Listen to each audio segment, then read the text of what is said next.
Assalamualaikum warahmatullahi wabarakatuh.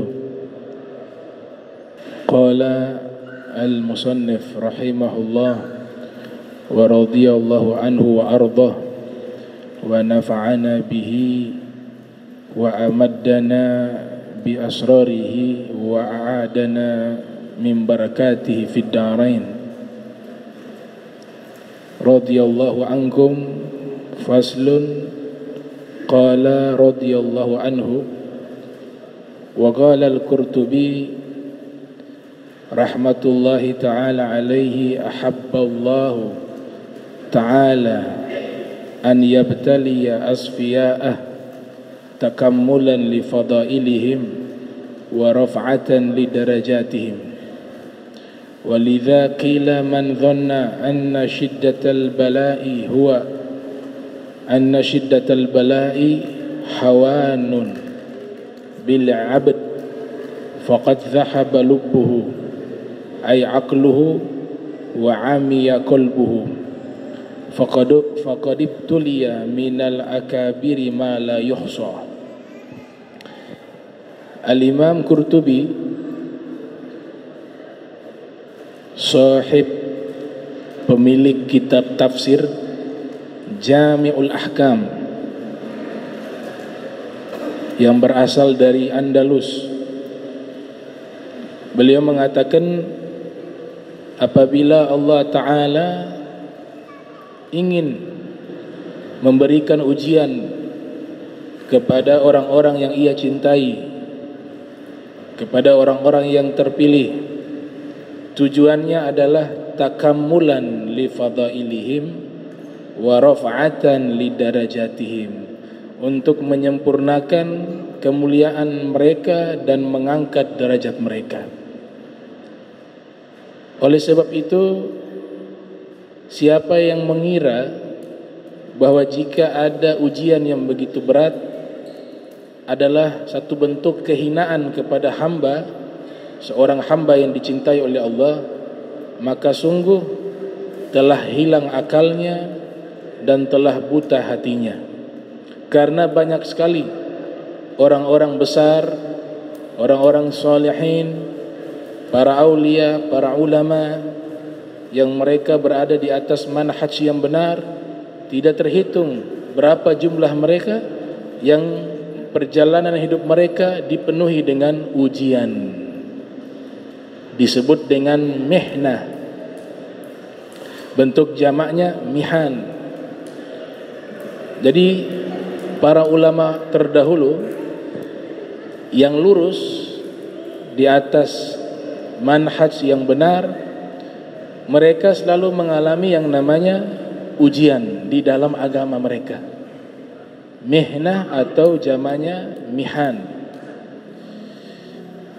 Bahkan sekelas para nabi juga mengalami hal itu.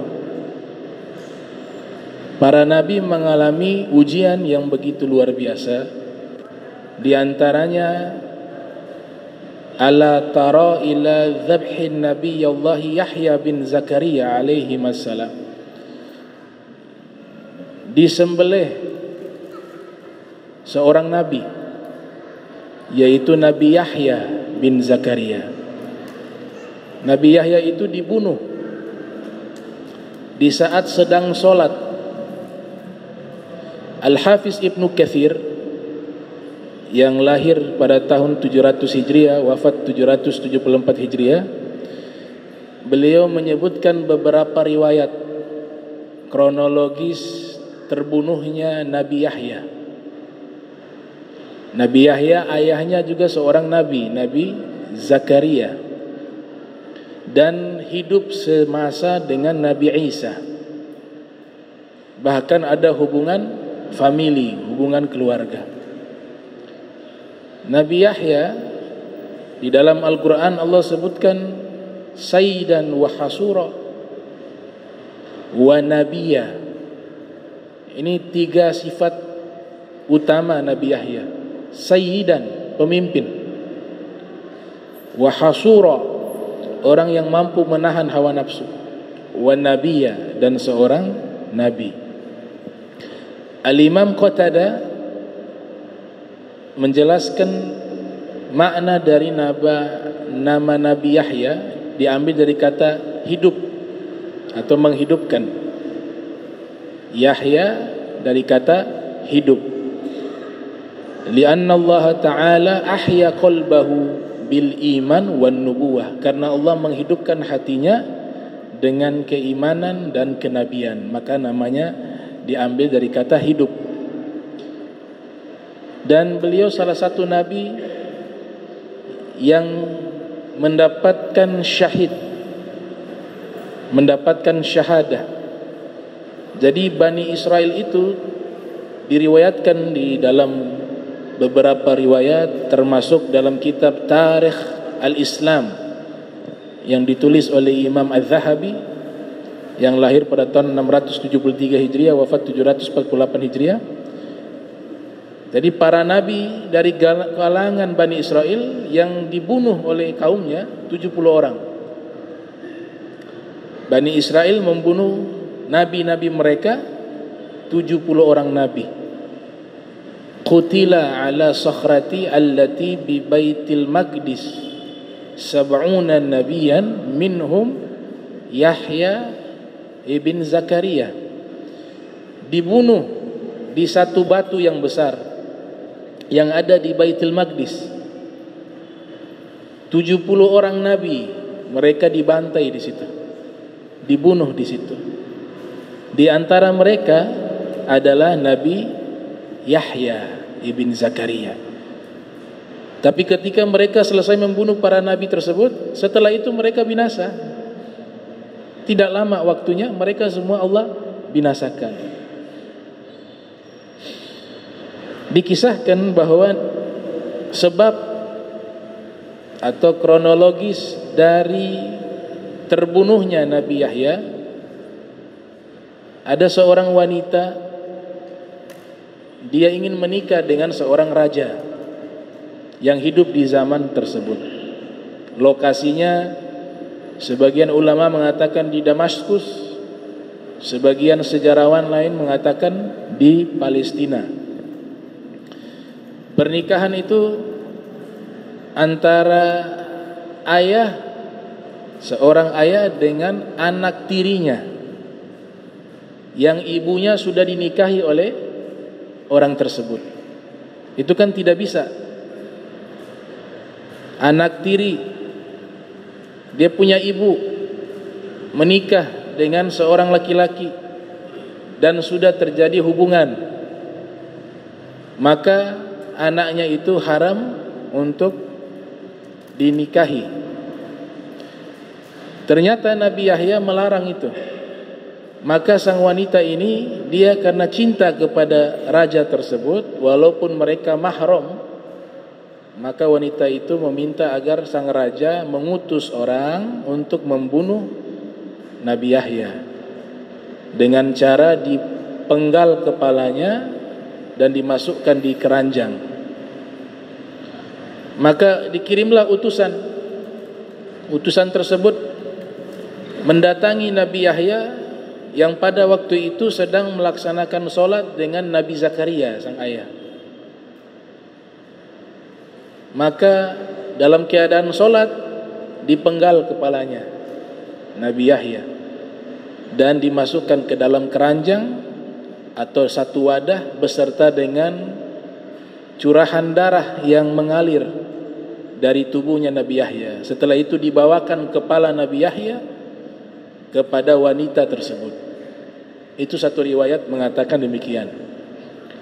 Riwayat kedua, wanita ini jatuh cinta kepada Nabi Yahya, tapi Nabi Yahya menolak sehingga dia sakit hati.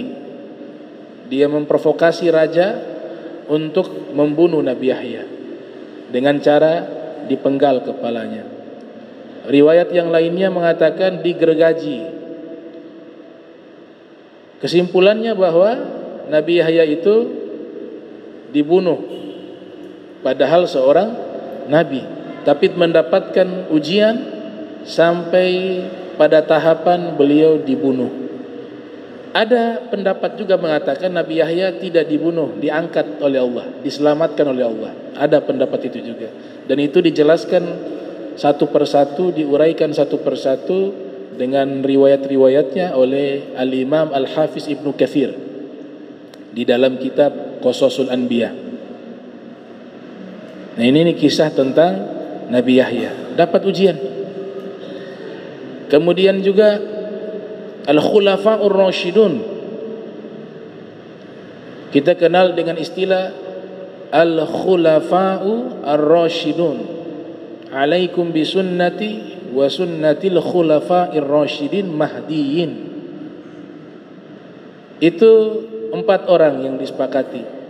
Sayyidina Abu Bakar, Sayyidina Umar, Sayyidina Uthman, Sayyidina Ali bin Abi Thalib. 4 daripada Al-Khulafa'ur Rasyidun, 4, yang satunya meninggal wafat karena sakit.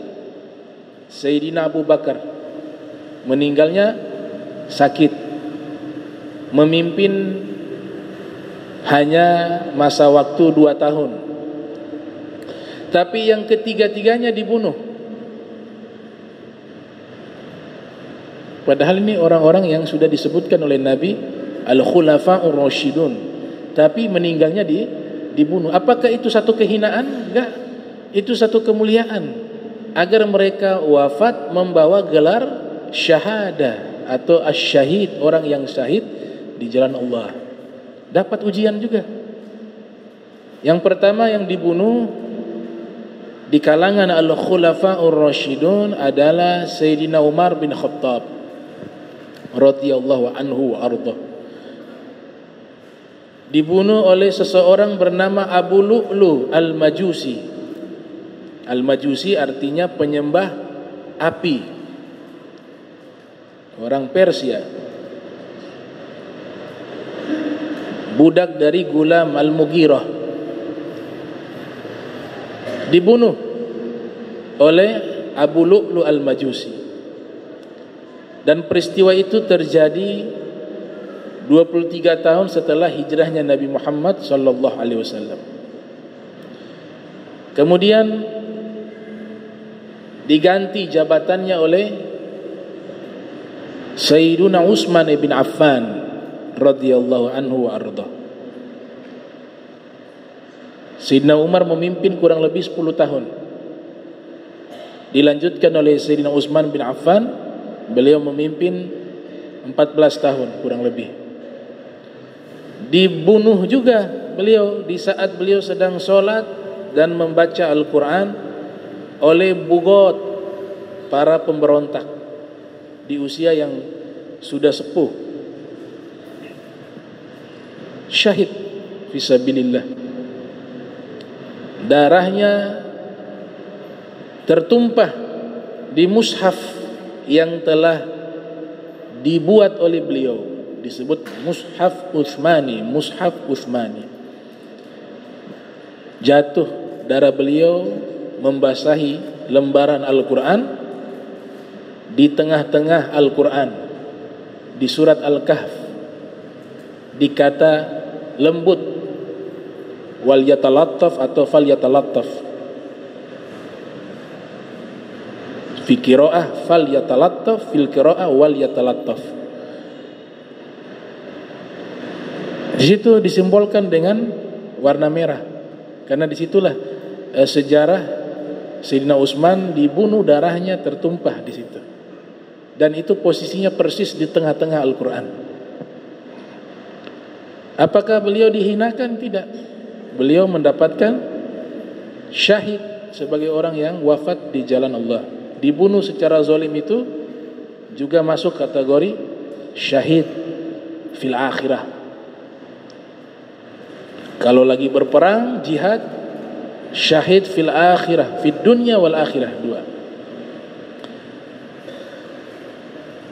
Adapun yang membunuh, terjadi perdebatan siapa yang membunuh, itu banyak terjadi perdebatan. Bahkan orang-orang yang tidak bertanggung jawab memfitnah bahwa yang terlibat pembunuhan adalah, yang ikut andil di dalam membunuh Sayyidina Utsman adalah Sayyidina Ali bin Abi Thalib beserta kedua putranya Al-Hasan wal Husain.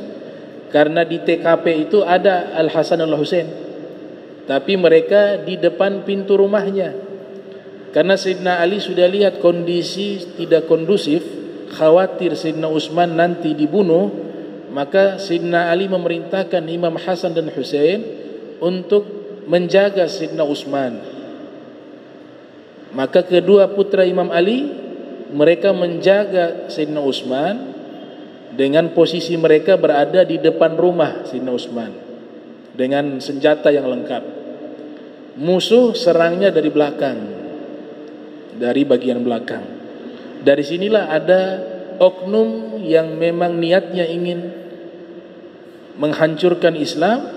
Mereka mengatakan bahwa yang andil di dalam pembunuhan Sayyidina Utsman diantaranya adalah Imam Ali, karena di situ ada Imam Hasan dan Husain. Ini diriwayatkan oleh Ibnu Katsir di dalam kitab As-Sirah An-Nabawiyah, atau lengkapnya dalam kitab Al-Bidayah wan Nihayah. Terbunuh, kemudian diganti jabatannya oleh Khalifah Amirul Mukminin Imam Ali bin Abi Thalib pada tahun 40 Hijriah. Kalau Sayyidina Utsman tadi tahun 35 Hijriah terbunuh. Sayyidina Ali terbunuh pada tahun 40 Hijriah. Dibunuh oleh seorang bernama Abdurrahman ibnu Muljam Al-Khariji, seorang Khawarij, ekstremis yang sudah memvonis Sayyidina Ali murtad.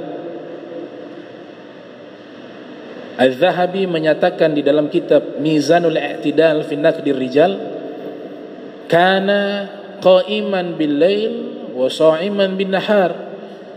Yang membunuh Sayyidina Ali ini rajin sholat malam, rajin puasa sunnah, tapi pemahamannya terhadap agama keliru.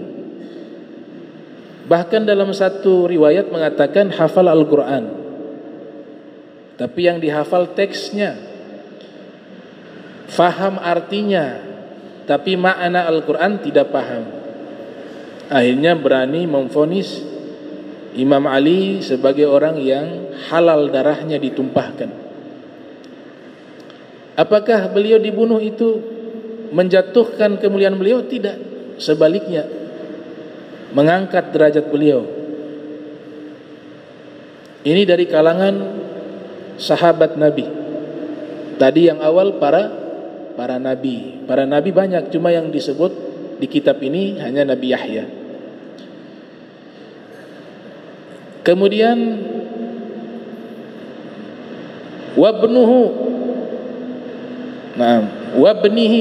wabnihi Al-Husain radhiyallahu taala anhum, putra dari Sayyidina Ali, Imam Husain, pada tahun 61 Hijriah 10 Muharram. Beliau juga dibunuh di Karbala.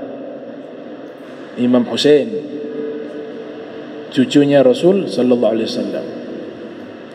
Dan dari kalangan Ahlul Bait bukan hanya beliau yang terbunuh, banyak. Ada Imam Zaid juga dibunuh, bahkan disalib.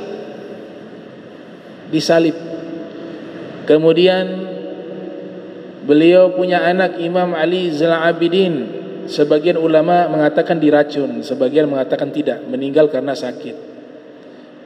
Al-Imam Ali Zainal Abidin memiliki anak bernama Al-Imam Muhammad Al-Baqir. Al-Imam Muhammad Al-Baqir memiliki putra yang dilahirkan pada tahun 80 Hijriah. Sebagian ulama mengatakan 83 Hijriah. Wafat pada tahun 148 Hijriah, yaitu Al-Imam Ja'far As-Shadiq. Ada riwayat mengatakan beliau diracun oleh penguasa Daulah Abbasiyah bernama Abu Ja'far Mansur. Al-Imam Ibnu Athir dalam kitab Al-Kamil fit Tarikh yang lahir tahun 555 Hijriah, wafat 630 Hijriah, menyebutkan beliau dikebumikan di Baqi di Al-Madinatul Munawwarah bersama ayahnya Al-Imam Muhammad Al-Baqir dan bersama kakeknya Al-Imam Ali Zainul Abidin dan bersama saudara dari buyutnya Al-Imam Hasan.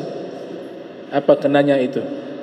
Kalau kakek Al-Imam Ali Zainul Abidin, di atasnya Imam Husain. Imam Husain kuburannya tidak di Baqi, yang di Baqi Imam Hasan, Sayyidina Hasan.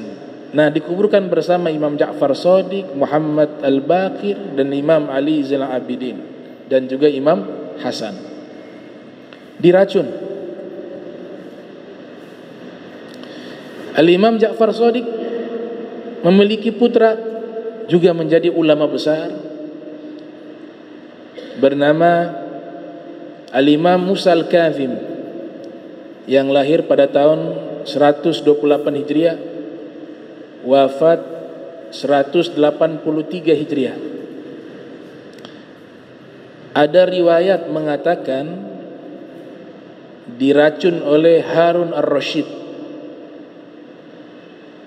Kurma rutop, kurma masak ditaburi racun, beliau dimasukkan ke dalam penjara, kemudian disuruh makan kurma itu. Mereka adalah orang-orang yang dekat dengan Allah, seorang wali min auliyaillah, diakui oleh ulama-ulama ahli sunnah wal jamaah, Az-Zahabi, Ibnu Katsir, bahwa Al-Imam Musa Al-Kazim seorang ulama besar, seorang wali min auliyaillah. Jadi sudah diberikan firasat akan dibunuh. Makanya ketika kurma itu diberikan, beliau makan. Sudah qadarullah, beliau makan. Ini orang yang membawa kurma, dia mengatakan tambah lagi, tambah, makan yang banyak. Karena dia sudah diperintahkan untuk menaburi racun dan memberikan kepada Imam Musa Al-Kazim. Apa kata Imam Musa Al-Kazim? Ini sudah cukup untuk mematikan saya. Enggak perlu saya makan semua, sudah cukup. Akhirnya beliau meninggal dunia. Makanya Harun Ar-Rasyid di dalam pandangan para ahli sejarah Islam, ini tokoh yang ada pro dan kontra. Sebagian ulama, sebagian sejarawan mengatakan Harun Ar-Rasyid orang yang baik, orang yang berjasa dan seterusnya. Tapi ada juga yang mengkritik, tidak, dia bukan orang yang baik, dia orang yang jahat, yang kejam. Ada yang moderat di tengah-tengah. Jadi ada 3 pendapat tentang Harun Ar-Rasyid. Dan kalau kita ingin melihat perbedaan itu, bisa kita lihat pendapatnya Imam Az-Zahabi dengan Ibnu Khaldun yang menulis kitab Muqaddimah. Az-Zahabi dalam kitab Tarikhul Islam juga menjelaskan itu. Dikuburkan beliau di Baghdad.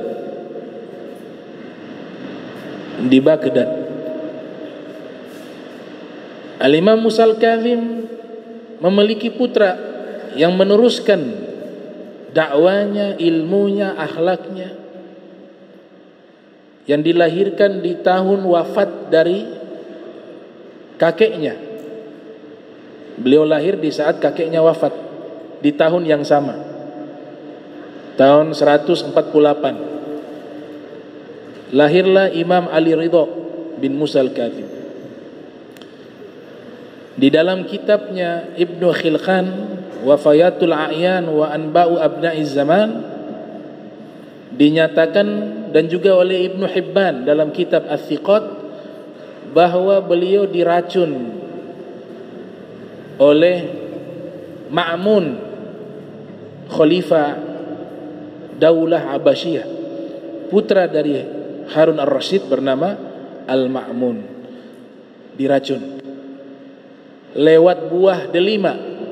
diundang ke istana, kemudian dihidangkan makanan, diberikan beliau buah delima yang sudah ditaburi racun. Al-Imam Ali Ridho makan buah delima tersebut, beliau meninggal dunia. Ini riwayat disebutkan oleh Ibnu Khilqan. Adapun Ibnu Hibban dalam kitab Al-Thiqat menyebutkan bahwa beliau wafat diberikan minuman yang beracun, bukan buah tapi minuman yang beracun. Walhasil beliau diracun. Wafat pada tahun 203 Hijriah dan dimakamkan di Tus, di wilayah tempat Imam Al-Ghazali di Khurasan. Di dalam kitab Nurul Absar fi Manaqibi Ali Mukhtar ada keramat beliau. Beliau punya murid diberikan surat. Jadi malam itu beliau tulis surat. Kemudian murid terdekat ini dipanggil, "Ya fulan, ini surat saya berikan padamu. Tapi kau jangan baca sekarang. Kau baca suratku ini nanti 3 hari berikutnya. Di jam sekian." Disebutkan jam sekian, hari sekian, pokoknya 3 hari itu. Kau buka, kau baca. Jangan baca sekarang. Waktu berjalan, hari ke-1, hari ke-2, hari ke-3. Imam Ali Ridho diundang ke istana oleh Khalifah Ma'mun.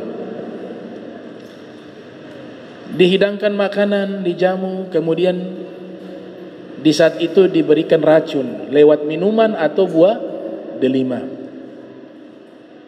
Racun yang ada zaman itu juga sangat berbahaya. Minum, meninggal di tempat. Beliau wafat di waktu itu ternyata sama dengan waktu membuka surat yang sudah beliau wasiatkan kepada muridnya. Sang murid membuka surat itu waktu yang sama di saat beliau wafat. Dan yang lebih mencengangkan, isi surat tersebut menjelaskan kronologis beliau wafat. Saya wafat nanti diberikan racun oleh ini, fulan bin fulan, begini. Dan saya akan dikuburkan di Tus. Sampai kuburannya itu sudah tahu. Saya gak bisa dikuburkan di Baghdad, gak bisa. Saya dikuburkan di Tus.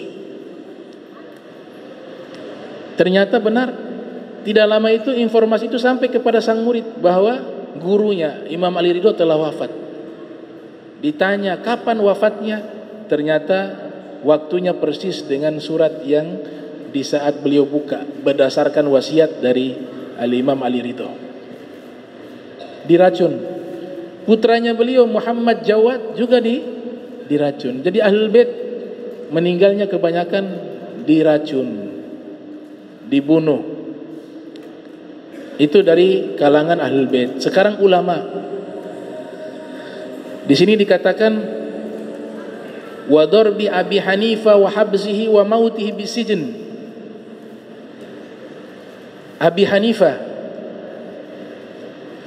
saya baca di kitab berjudul Khairatul Hisan fi Manaqibil Imamil A'zam An-Nu'man yang ditulis oleh Al-Imam Ibnu Hajar Al-Haytami Asy-Syafi'i. Abu Hanifah itu meninggal di dalam penjara. Tidak punya salah, tidak punya dosa, tapi masuk penjara.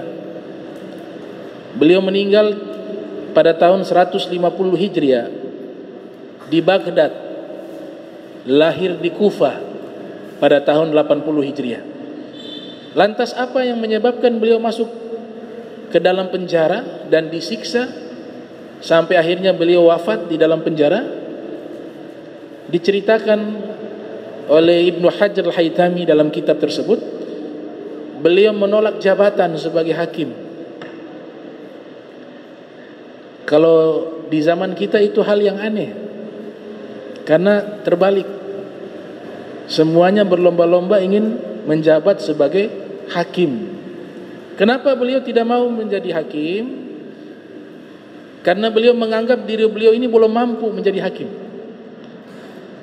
Dan memang ada hadis Nabi kita Muhammad sallallahu alaihi wasallam yang diriwayatkan oleh Imam Tirmizi, al-qudat thalathun. Hakim itu ada 3 jenis. Al-qadiyani finnar wa qadin fil jannah. 2 hakim masuk neraka, 1 hakim masuk surga. Kemudian Nabi jelaskan maksud daripada 2 hakim masuk neraka, 1 hakim masuk surga. 2 hakim masuk neraka. Hakim yang pertama, dia mengetahui terdakwa ini tidak salah, tapi karena mungkin disogok, dibayar, atau takut, akhirnya dia membuat satu keputusan hukum yang tidak adil, padahal dia tahu ini terdakwa tidak salah. Kata Nabi, nah ini neraka. Yang kedua, yang masuk neraka juga hakim, dia tidak tahu ini terdakwa, dia tidak kenal, tapi dia memvonis berdasarkan kebodohan, tidak hati-hati memvonis hukum, padahal orang ini tidak salah.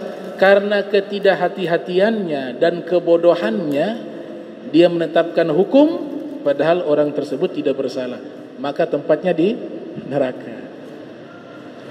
Jadi hakim itu berat. Hakim itu berat. Abu Hanifah mengatakan, saya belum mampu jadi hakim, saya tidak mau. Kalau kau tidak mau, kami masukkan penjara. As-sijnu khairun minni. Penjara lebih baik bagiku daripada aku menjabat sebagai hakim. Itu zaman dulu. Kalau zaman sekarang kasus kayak begini jadi hal yang aneh. Karena mereka paham akan tanggung jawab mereka. Yang satu masuk surga, dia berhukum dengan adil. Dia berhukum dengan benar, dengan ilmu. Dan terdakwa jika tidak bersalah, dia nyatakan tidak bersalah. Terdakwa itu bersalah, dia nyatakan bersalah. Ini yang selamat, kata Nabi Muhammad SAW. Nah, ini membuat Imam Abu Hanifah takut. Akhirnya beliau dipilih. Padahal jabatan hakim, qadhi, zaman dulu namanya al-qadhi, itu punya gaji sangat besar, lebih besar daripada khalifah itu sendiri punya gaji. Diberikan tuh hadiah yang begitu besar. Tapi Imam Abu Hanifah memilih tidak mau masuk ke dalam penjara. Beliau hatamkan 6.000 kali Al-Quran di dalam penjara, dan meninggal dalam keadaan sujud lagi sholat. Subhanallah. Kasus yang sama terjadi kepada Imam Sufyan Ats-Tsauri yang lahir tahun 97 Hijriah, wafat 161 Hijriah. Imam Sufyan Ats-Tsauri ditawarkan jabatan sebagai hakim, beliau lari meninggalkan negaranya. Lari kemana? Ke Yaman. Beliau di Irak. Larinya ke Yaman, masuk di pedesaan, sembunyi, menyembunyikan identitasnya, tidak ada yang kenal. Lari dari jabatan hakim. Itu bagi mereka ujian, mihnah. Kemudian Imam Malik, wa darbi malikin wa jazbi yadihi hatta in khala'at min katifihi. Imam Malik diberikan hukuman di masa khilafah Abu Ja'far Mansur. Hukumannya beliau dicambuk dan diseret tangannya hingga lengan tangannya terlepas, tulangnya ini lepas. Imam Malik. Apa sebabnya? Sebab meriwayatkan satu hadis Nabi, tapi hadis ini menyindir kepada khalifah yang dilantik secara paksa. Jadi dipaksa rakyatnya untuk membaiat dia menjadi khalifah. Imam Malik mengeluarkan hadis, laisa ala mustakrahin tolak. Tidak ada perceraian atas orang yang dipaksa. Tapi itu maksud tersembunyi di balik itu, tidak sah menjabat sebagai khalifah jika orang-orang dipaksa untuk berbaiat kepadanya. Maka dikirim surat kepada gubernur yang ada di Madinah, namanya Sulaiman, untuk menangkap Imam Malik dan menyiksanya. Dianiaya, dicambuk, ditarik tangannya hingga lengannya, tulangnya lepas. Itu mihnah, ujian bagi Imam Malik. Kemudian Imam Ahmad bin Hanbal, wa darbi Ahmad hatta ugmi alaih. Imam Ahmad ini disiksa di penjara karena sebab masalah akidah. Beliau hidup di empat al-khulafa Daulah Abbasiyah. Hidup di 4 para khalifah Abbasiyah. Yang pertama Abu Ja'far Mansur, yang kedua yang pertama itu Al-Ma'mun, yang kedua Al-Mu'tasim, yang ketiga Al-Wathiq, yang keempat Al-Mutawakkil. Ini 4 orang khalifah Daulah Abbasiyah. Kesemua-muanya ini, 3 orang ini yang utama ini berakidah Mu'tazilah. Mu'tazilah berkeyakinan Al-Quran itu adalah makhluk, sedangkan para ulama hadis berkeyakinan Al-Quran itu bukan makhluk tapi firman Allah. Dipaksa oleh para khalifah, semua ulama harus menyatakan bahwa Al-Quran itu makhluk. Imam Ahmad mengatakan tidak, Al-Quran itu bukan makhluk. Maka dimasukkan ke dalam penjara, dicambuk, disiksa. Bisa bayangkan puluhan tahun. Karena di masa raja yang keempat Mutawakil baru beliau dibebaskan. Jadi selama 3 penguasa ini beliau di dalam penjara, disiksa, dianiaya. Imam Ahmad bin Hanbal, bahkan disebutkan kulit beliau dan daging beliau itu dikupas, dan beliau dalam keadaan hidup, tidak pingsan, hidup-hidup dikupas. Nah, ini ulama besar, begitu biografinya. Akhirnya beliau di masa Khalifah Mutawakil dibebaskan, diberikan hadiah. Beliau menolak semuanya, dimintakan maaf karena ini masih keluarga. Raja-raja sebelumnya masih keluarga. Mutawakil dia tidak mengikuti paham Mu'tazilah. Bahkan salah satu sahabatnya Imam Ahmad meninggal di dalam penjara, disiksa. Hanya masalah itu, akidah. Al-Quran firman Allah, apakah dia makhluk ataukah bukan makhluk? Dia adalah kalamullah, bukan makhluk. Imam Ja'far Shadiq mengatakan Al-Quran laisa khalikan wala makhluqa. Al-Quran bukan khalik, pencipta, dan juga bukan makhluk. Kemudian Imam Buwaiti. Kalau Imam Buwaiti sampai meninggal disiksa. Imam Buwaiti ini adalah salah satu murid terdekat Imam Syafi'i. Bahkan Imam Syafi'i sudah menyatakan kepada Imam Buwaiti, beliau di Mesir, bahwa engkau akan dibunuh di dalam masalah fitnah mengenai Al-Quran. Imam Syafi'i sudah menyatakan itu, padahal kejadiannya belum terjadi. Setelah itu terjadi, Imam Buwaiti sama kasusnya, menyatakan Al-Quran bukan makhluk. Para penguasa waktu itu mengatakan Al-Quran adalah makhluk. Dibawa beliau, dirantai lehernya, tangan dan kakinya, dibawa dari Mesir menuju ke Baghdad di Irak. Setelah itu dimasukkan di penjara, disiksa, sampai akhirnya beliau masjunan fi quyudi, meninggal dalam keadaan di dalam penjara dan dirantai dengan rantai besi. Padahal ulama besar punya kitab mukhtasarnya Imam Syafi'i. Murid yang paling alim, kata Imam Syafi'i, murid saya yang paling alim adalah Al-Buwaiti. Bahkan Imam Ahmad mengatakan, kalau ada yang bertanya tentang ilmu fikihnya Imam Syafi'i, kalian pergi kepada Imam Al-Buwaiti. Di situ ada ilmunya Imam Syafi'i. Dia meninggal dalam penjara, dirantai. Kemudian wa nafyil Bukhari min baladihi. Imam Bukhari yang lahir tahun 194, wafat 256 Hijriah. Imam Buwaiti ini wafat pada tahun 231 Hijriah di Baghdad. Imam Bukhari nafyi al-Bukhari min baladihi, diusir dari negerinya, diusir oleh gubernur atau hakim yang ada di tempat tersebut bernama Khalid bin Ahmad Az-Zuhli, karena tersinggung kepada Imam Bukhari. Tersinggung, Imam Bukhari diminta datang ke istana negara, datang ke rumahnya untuk ngajar privat kepada anak-anaknya. Imam Bukhari mengatakan, kalau mau belajar yang datang mereka yang datang ke rumah saya, bukan saya yang datang ke rumahnya.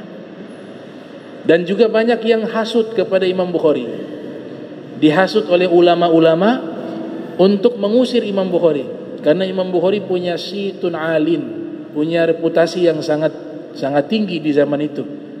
Bahkan salah satu gurunya iri hati. Guru kenal guru, tapi gurunya iri hati ke Imam Bukhari karena muridnya lebih banyak dari murid sang guru, namanya Imam Az-Zahli yang ada di Naisabur. Beliau difitnah di Naisabur, beliau keluar atas saran Imam Muslim, keluar dari Naisabur, pulang ke Bukhara. Ternyata di Bukhara diusir juga.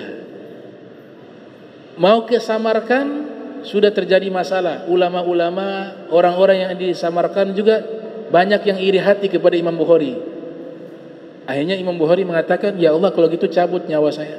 Bumi yang luas sekarang terasa sempit bagi saya. Semua menolak. Meninggal beliau.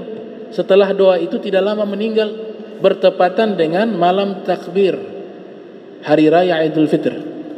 Wafat beliau di dekat wilayah Samarkand yang ada di Uzbekistan, di satu kampung namanya Khartank yang dahulu adalah hutan. Di situ beliau dikuburkan. Setelah meninggal, aroma di kuburan beliau mengeluarkan aroma minyak kasturi yang dicium sampai ke wilayah Samarkand, dan harum itu berlangsung bertahun-tahun sehingga banyak yang menziarahi kuburannya Imam Al-Bukhari. Ini semua nih contoh nih. Masih banyak lagi, cuma ini sebagian. Semuanya diuji begitu. Tapi ujian mereka bukan menghinakan mereka, tapi justru mengangkat derajat mereka. Nah, pelaku-pelaku yang membunuh mereka, nah mereka ini nanti diadili oleh Allah. Ada satu hadis, dosa membunuh itu dosa yang sangat besar. Dosa yang sangat besar. Saking besarnya dosa ini, hukumannya harus setimpal. Dalam Islam namanya qisas. Ya ayyuhalladzina amanu kutiba alaikumul qisas fil qatl. Ya ayyuhalladzina amanu kutiba alaikumul al-qisas fil qatla. Wahai orang beriman, diwajibkan atas kalian hukuman qisas bagi orang yang telah kalian bunuh. Ini riwayat hadis Nabi katakan, jangankan membunuh. Di Al-Quran kan disifati itu, satu nyawa harganya seperti seluruh nyawa manusia. Membunuh satu nyawa manusia, dosanya seperti membunuh seluruh nyawa atau seluruh manusia yang hidup di dunia. Menyelamatkan satu nyawa bagaikan menyelamatkan seluruh nyawa seluruh manusia. Di situ tidak disebutkan muslim atau apa. Namanya manusia, harga nyawanya mahal. Karena manusia adalah ciptaan Allah Ta'ala, ruh milik Allah, yang berhak mencabutnya adalah Allah. Apa kata Nabi? Man a'ana, siapa yang menolong, ala qatli muslimin, di dalam pembunuhan kepada seorang muslim, walau bisyatri kalimat, walaupun sepotong kata. Bagaimana arti sepotong kata? Menolong, bukan membunuh, menolong. Siapa yang menolong untuk membunuh seorang muslim, satu orang muslim, walau bisyatri kalimat, walaupun sepotong kata, Al-Imam Sufyan Ats-Tsauri mengartikan kalau membunuh, dia suruh bunuh, itu bahasa Arabnya apa? Kata perintah, uktul, bunuhlah dia. Itu satu kata. Itu satu kata. Tapi baru mengatakan belum sampai uktul, masih sepotong kata, tapi sudah ada pembunuhan karena sebab perintah dia, maka dia masuk ke dalam hadis ini. Apa itu hadis? Ancaman bagi orang yang membunuh orang muslim. Siapa yang membunuh atau membantu, siapa yang membunuh seorang muslim dengan sepotong kata, maka di hari kiamat laqiyallaha maktubun baina ainai aisun min rahmatillah. Di hari kiamat dia bertemu dengan Allah secara langsung, karena Allah akan tuntut dia. Jadi menghadap bukan ke jaksa, bukan ke hakim, menghadapnya di yaumil kiamat langsung kepada Allah. Dan yang sangat luar biasa, ini dosa, di jidatnya sudah tertulis aisun min rahmatillah, orang ini sudah tidak mendapatkan kasih sayangnya Allah. Aisun min rahmatillah. Nah, ini yang membantu, bukan membunuh. Dia menolong. Kata menolong dengan memerintahkan ini sebenarnya beda, ya. Menolong dengan memerintahkan itu beda. Kalau merintah memang sudah direncanakan, dia suruh orang untuk membunuh. Oh, ini pasti lebih dahsyat lagi nih. Tapi kalau menolong, misalnya dia dibayar, dia gak ada hubungan masalah sama orang ini, tapi dibayar kau bunuh. Temannya itu hanya ikut antar saja, tapi tahu nih orang ini mau membunuh. Nah, orang yang antar itu masuk hadis itu. Bisa dibayangkan yang antar ikut andil di situ. Bagaimana yang membunuhnya dan bagaimana yang merencanakan dan memerintahkan pembunuhan tersebut. Itu. Kata aisun itu artinya apa? Putus asa. Artinya jangan harap deh dapat rahmatnya Allah, begitu. Jangan harap, gak dapat. Kalau taubat urusannya dengan Allah. Tapi di dalam ayat Al-Quran, di dalam hadis, dosa ini memang tegas Allah nyatakan. Bahkan disebutkan di situ kekal di dalamnya. Allah murka kepadanya, Allah melaknatnya, dan Allah menyiapkan azab yang begitu pedih kepadanya bagi orang yang membunuh seorang mukmin. Dapat 4 dalam ayat Al-Quran. Allah murka kepadanya, Allah kekalkan di dalam neraka, Allah laknat, kemudian Allah siapkan azab yang begitu pedih dan begitu besar baginya. Nah, ini bagaimana biografi singkat para anbiya, para sahabat, para ahlul bait, para ulama yang mereka mengalami ujian, mihnah. Insyaallah kita lanjutkan pertemuan berikut dari kajian yang masih membahas tentang masalah kesabaran terhadap musibah. Bismillahirrahmanirrahim. Alhamdulillahirabbil alamin. Allahumma shalli wa sallim ala sayyidina Muhammadin wa ala sayyidina Muhammad. Allahumma jam'ana hadza jam'a marhuma wa tafarraqna min ba'di tafarraqa ma'suma wa la taj'al minna wa la minna syaqiyyan mahruma. Allahumma nadhhi qulubana 'anit ta'alluqi biman dunak waj'alna min qaumin tuhibbuhum yuhibbunak.